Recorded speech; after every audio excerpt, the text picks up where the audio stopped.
আসসালামু আলাইকুম। গুমের ঘটনা তদন্তে কমিশন গঠন করবে সরকার। গুমের ঘটনাগুলো তদন্তে একটি কমিশন গঠন করবে অন্তর্বর্তী সরকার। যারা বিভিন্ন সময়ে গুমের শিকার হয়েছেন, সেসব গুমের কারণ কি, কারা দায়ী তা তদন্ত করে দেখবে এই কমিশন। আজ বৃহস্পতিবার রাষ্ট্রীয় অতিথি ভবন যমুনায় অন্তর্বর্তী সরকারের উপদেষ্টা পরিষদের সভায় এ বিষয়ে নীতিগত সিদ্ধান্ত হয়। প্রধান উপদেষ্টা ডক্টর মোহাম্মদ ইউনূসের সভাপতিত্বে উপদেষ্টার পরিষদের এ সভা হয়।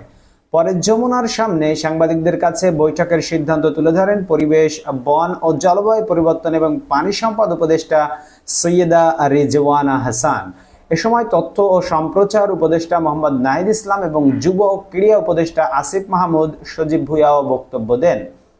উপদেষ্টা পরিষদের আজকের সভায় ছাত্র জনতার আন্দোলনে হতাহত ব্যক্তিদের বিষয়ে কার্যক্রম পরিচালনার জন্য একটি ফাউন্ডেশন গঠনের সিদ্ধান্ত হয়েছে। আপাতত এই ফাউন্ডেশনের প্রধান হিসেবে থাকবেন প্রধান উপদেষ্টা ডক্টর মোহাম্মদ ইউনূস। এছাড়া গুরুত্বপূর্ণ পদে থাকবেন আহত নিহত ব্যক্তিদের পরিবারের সদস্যরা। আহত ব্যক্তিদের চিকিৎসা, পুনর্বাসন ও গণঅভ্যুত্থানের স্মৃতি ধরে রাখার কাজ করবে এই ফাউন্ডেশন। বিভিন্ন প্রতিষ্ঠান ও স্থাপনার নামকরণের বিষয়ে একটি নীতিমালা করার সিদ্ধান্ত হয়েছে।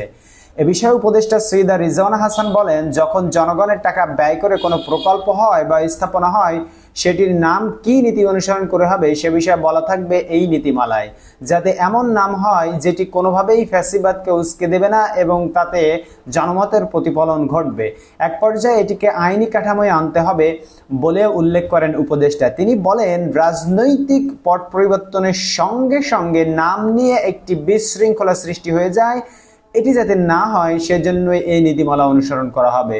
আইনি প্রক্রিয়াগুলো পরিচালনার ক্ষেত্রে সর্বোচ্চ স্বচ্ছতা কিভাবে নিশ্চিত করা যায় সে বিষয়ে কিছু সিদ্ধান্ত হয়েছে উপদেষ্টা পরিষদের সভায়। এ বিষয়ে স্বরাষ্ট্র উপদেষ্টা লেফটেন্যান্ট জেনারেল অবসরপ্রাপ্ত মোহাম্মদ জাহাঙ্গীর আলম চৌধুরী, কয়েকজন উপদেষ্টা এবং দেশের আইন বিশেষজ্ঞদের সঙ্গে বসবেন। কোথায় কোথায় কি নির্দেশনা যাওয়া দরকার সেটি তারা ঠিক করে জানিয়ে দেবেন। দাবি দেওয়া নিয়ে বিক্ষোভ, প্রতিবাদ বিষয়টিও আলোচনা হয়েছে উপদেষ্টা পরিষদের সভায়। সৈয়দা রিজওয়ানা হাসান বলেন, প্রতিবাদ করতেই পারে, অনেক বছর অনেক কিছু বলতে পারেনি, কিন্তু এই প্রতিবাদের কারণে জনজীবন যাতে বাড়তি অসুবিধার সৃষ্টি না হয় সেটি নিশ্চিত করার বিষয়ে আলোচনা হয়েছে। এ বিষয়ে আন্দোলনকারীদের মুখপাত্র ও সরকারের মুখপাত্র কিভাবে আলোচনা বসতে পারে সেটিরও একটি উপায় বের করা হবে।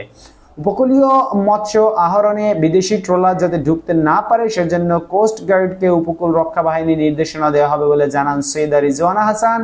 এবং আরো যত সিদ্ধান্ত হয়েছে মন্ত্রিপরিষদ বিভাগ থেকে জানানো হয়েছে, আজকের বৈঠকে বাংলাদেশ এনার্জি রেগুলেটরি কমিশন আইনের 34 ক ধারা বিলুপ্ত করে অধ্যাদেশ জারির বিষয়ে সিদ্ধান্ত নিয়েছে উপদেষ্টা পরিষদ।